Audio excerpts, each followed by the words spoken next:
Coming up in Eyewitness News, the weekend edition. Residents in the southeast Bahamas are urged to prepare for possible landfall of Hurricane Melissa.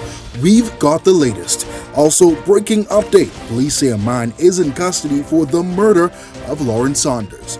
And later, the Prime Minister hits the ground running in Golden Isles, responding to critics who claim state resources are being used for the campaign. We've got the details. You're watching Eyewitness News, the weekend edition, and it starts right now.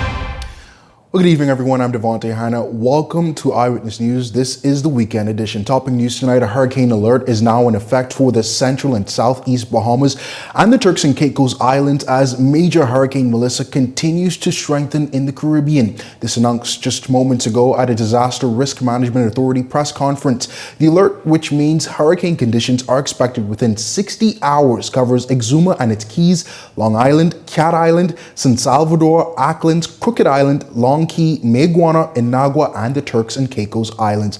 At 5 p.m., the center of Melissa was located about 370 miles southwest of Ragged Island and 380 miles southwest of Matthewtown, Inagua. The storm is moving west at about 5 miles per hour with maximum sustained winds near 145 miles per hour, making it a Category 4 hurricane. Forecasters expect Melissa to move near or over Jamaica on Tuesday, cross the southeastern Cuba Tuesday night, and then move across the southeastern Bahamas on Wednesday. Residents in the central and southeast Bahamas, including the Turks and Caicos Islands, are urged to finalize preparations as hurricane conditions could begin as early as late Tuesday. Now, prolonged heavy rainfall, strong winds, and coastal flooding are expected to affect low-lying areas.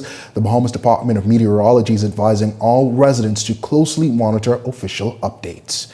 In other news tonight, a 30-year-old man will be hauled before the magistrate's court on Monday in connection with the reported murder of Lauren Saunders, a 7-month pregnant mother of 2 whose remains were found on Wednesday morning on Munnings Drive. Commissioner of Police Shanton Knowles revealing to reporters that the man facing charges in the magistrate's court tomorrow has been in police custody from the beginning of the investigation. The next day, we took an adult male into custody. And as we worked with him and searched for Lauren, it led us to Wednesday when we were able to recover her body at Munnings Road. Since that time, we have concluded our investigations.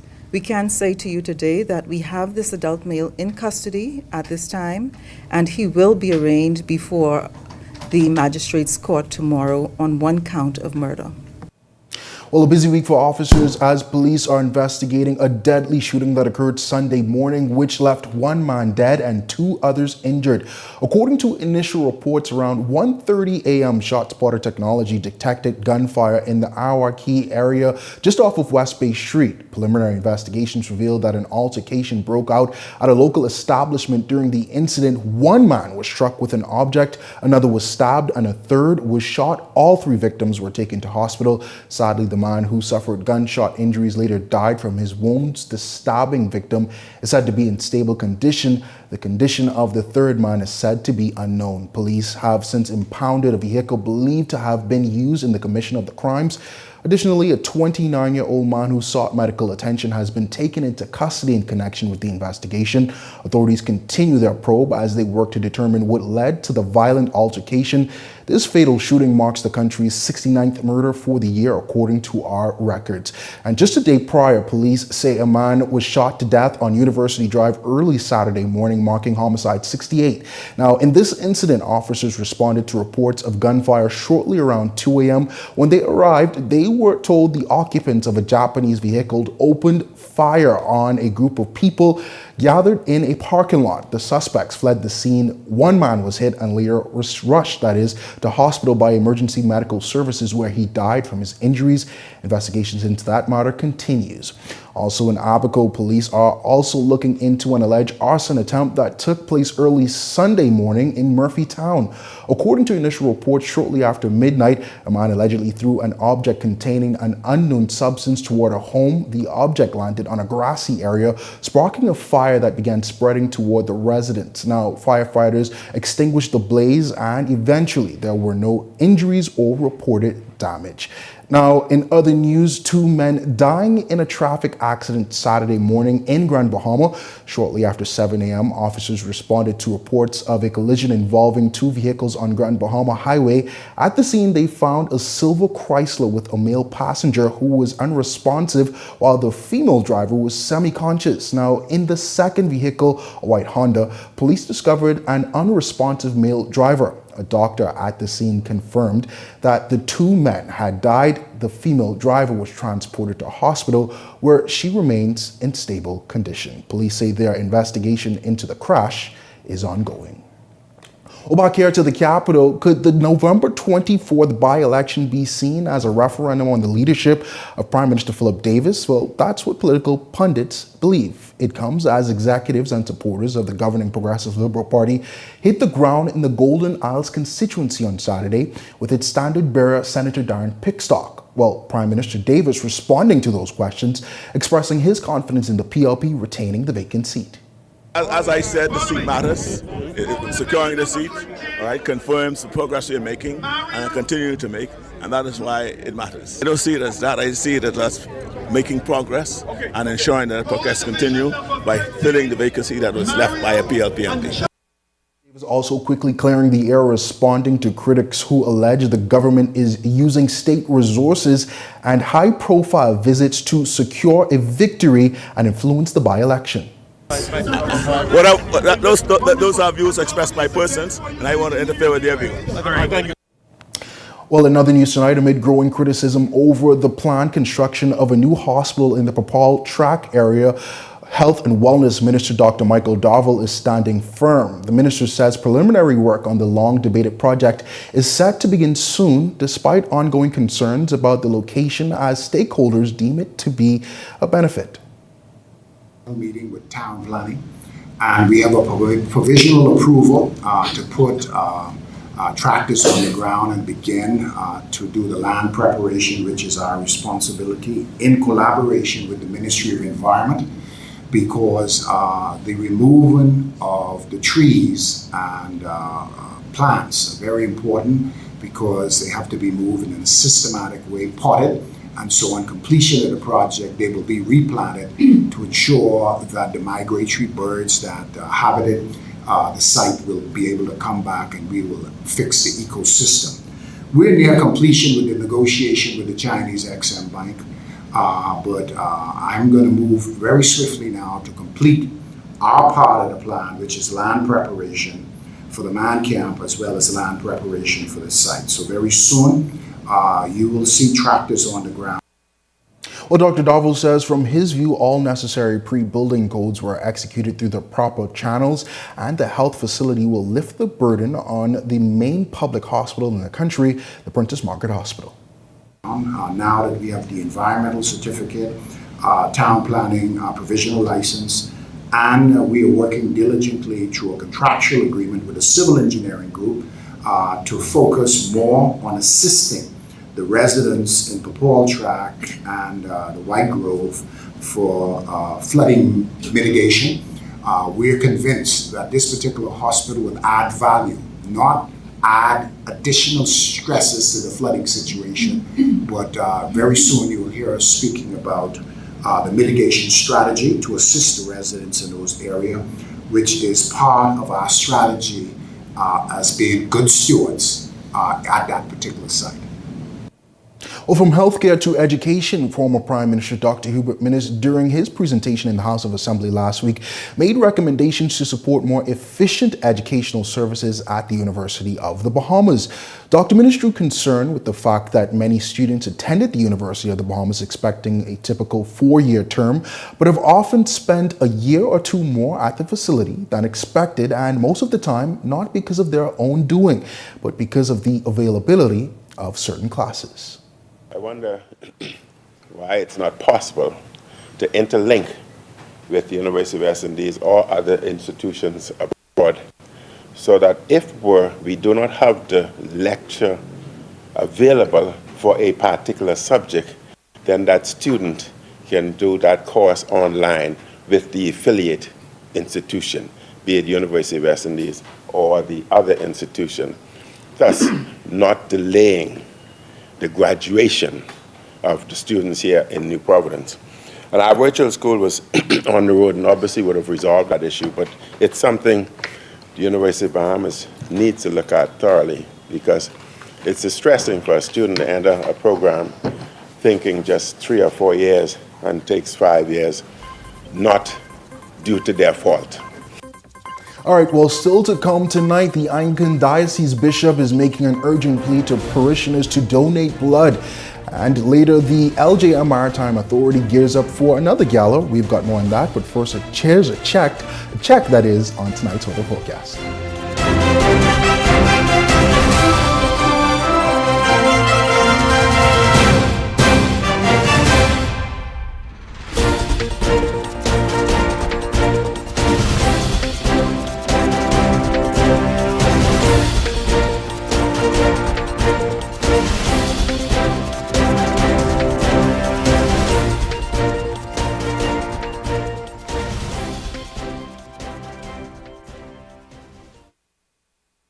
Hello, bonjour, hola, hello, ciao. No matter where your passport takes you, BTC roaming keeps you effortlessly connected. Enjoy seamless calls, lightning-fast data, and affordable roaming across the globe. No SIM swaps, no stress. Just one network, working everywhere. So go ahead, explore the world, and still be just a call away from home.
Running out of space? We've got room for that.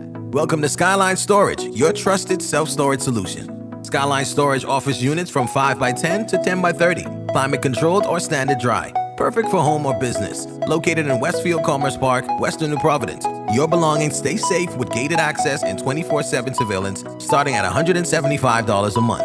Reserve, pay, and move in online.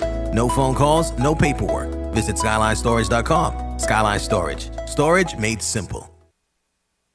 Welcome to Paradise Premium Foods, where exceptional taste meets everyday convenience. Right in the heart of Hurricane Hole Plaza, whether you're planning a beachside brunch, an intimate dinner, or simply restocking your favorites, we offer only the finest selection of local and imported goods, handpicked for quality, freshness, and flavor. At Paradise Premium Foods, shopping is effortless, service is personal, and every visit feels like a treat. From gourmet meals to go to organic essentials and indulgent treats, this is your neighborhood market elevated. Live well, eat better. Discover Paradise Premium Foods, now open at Hurricane Hole Plaza, Paradise Island. Paradise Premium Foods, taste the difference.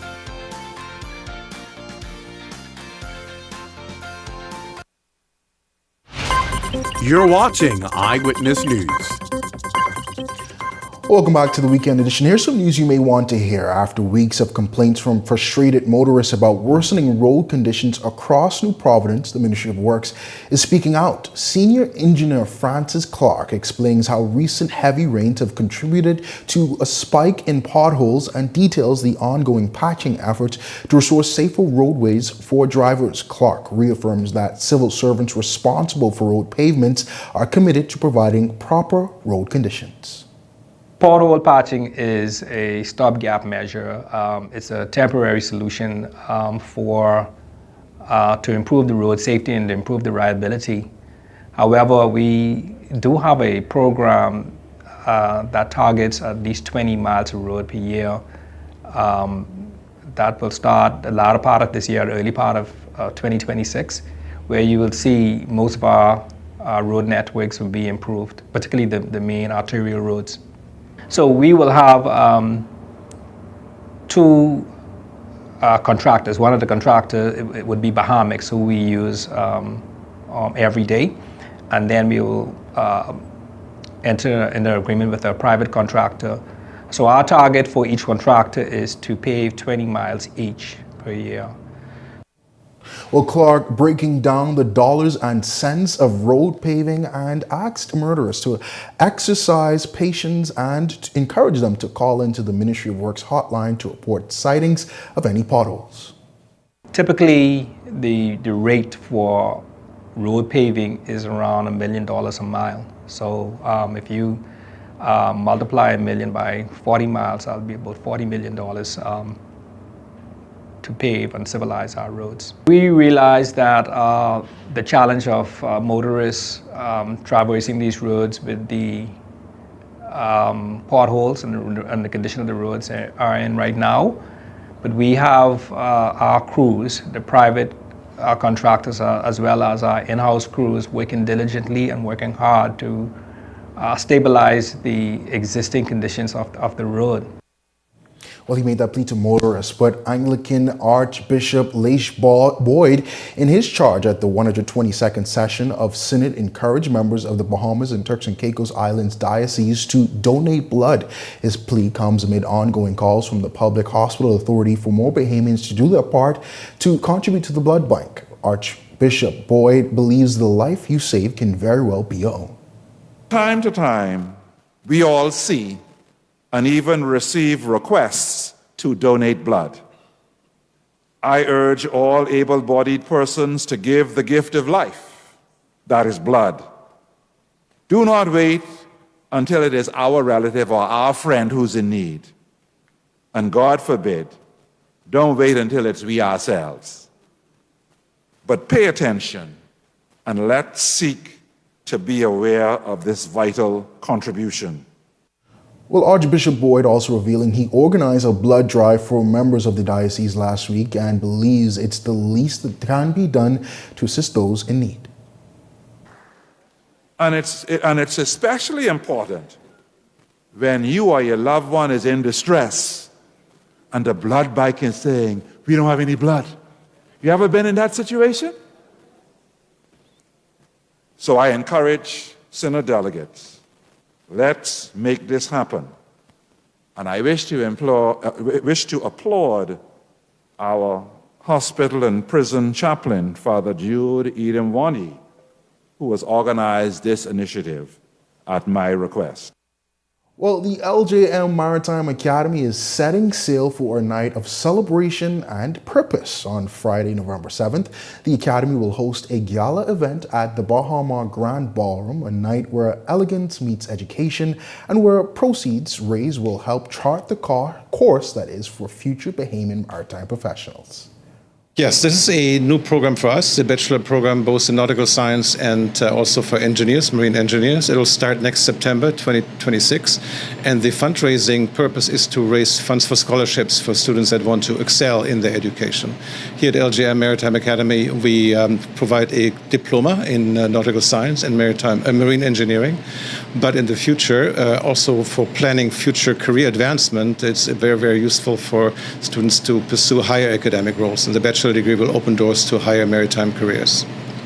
But beyond raising funds, this gala is also a moment of reflection, a celebration of the Academy's legacies, its achievement, and its unwavering commitment to developing the next generation of leaders in the maritime industry. The title of the event is Charting the Course, Honoring the Legacy of Dr. Brandon McClare. And the event will be held by the board and under the patronage of His Excellency, the Right Honorable Lowell J. Mortimer, CB, OBE. He is the founder of the LJM Maritime Academy. And it will celebrate a remarkable trailblazer, Dr. Brandon McClare, for all her achievements in terms of the larger academic world in the Bahamas, a dedicated educator, and also, of course, as the inaugural president of the LJM Maritime Academy. Well, congratulations to all the honorees, but coming up in tonight's Sunday feature, the perfect blend of art and food steeped in Bahamian culture and brought to life with a Grammy Award-winning artist. We'll tell you all about it right after this break. 7.5 years, but I walk in here all of a sudden, total stranger. I'm calling you Rick and Sheila like... I win.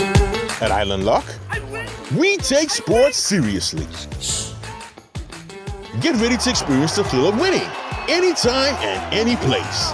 Bet in real time and live the thrill of every play while watching your winnings stack up.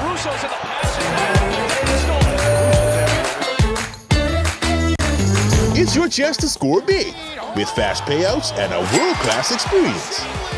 Get in the game and bet the Bahamian way with Island Luck Sportsbook.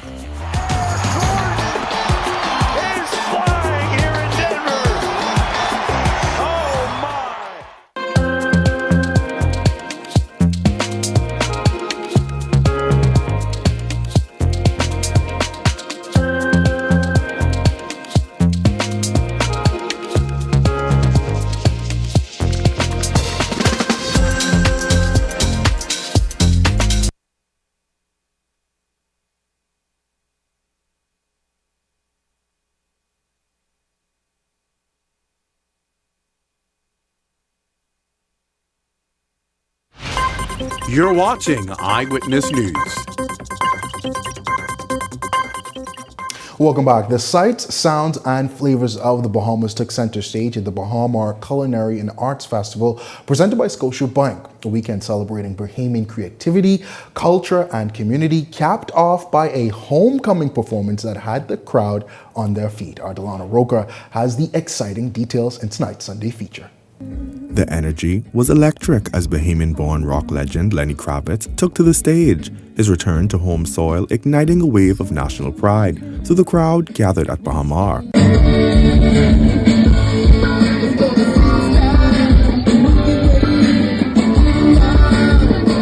But the music was just one part of a weekend that celebrated the Bahamas as a global hub for culinary innovation and artistic excellence. The Bahamas Culinary and Arts Festival brought together world-renowned chefs, local artists, and cultural enthusiasts from across the region, transforming the resort into a showcase of Bahamian taste, talent, and tradition. This is really about us investing in creativity, investing in the arts of the Bahamas. When you think about Lenny Kravitz, being a son of the soil, who has brought music to the entire world, that is the Bahamas. And we're investing in the Bahamas, we're investing in the next set of artists that will take the Bahamas to the world. At Scotiabank, we're really proud of this event. We've partnered with Bahamas Foundation, and we know that this event will grow bigger and bigger and bring the event and the Bahamas to the entire world and show us the best of what we have in terms of culinary skills, food, art, and culture. This is the Bahamas. This is what we love. Scotiabank's sponsorship underscored a broader commitment to community investment and regional economic partnerships. Scotiabank's committed. It's another example of how we want to demonstrate our commitment to our clients, but also to our community. Our community is thriving here. We're thriving very well in the Caribbean, but I think Bahamas is leading the charge, and Scotiabank wants to lead the charge with our country. And what better way to support our clients and support this event? The festival also attracted government leaders, including Deputy Prime Minister and Minister of Tourism, Investments and Aviation, Chester Cooper, who says events like this elevate the Bahamas' profile on the global stage. It's the type of event that we talk about in our promotional clips when we travel abroad. We talk about the culinary delights of the Bahamas.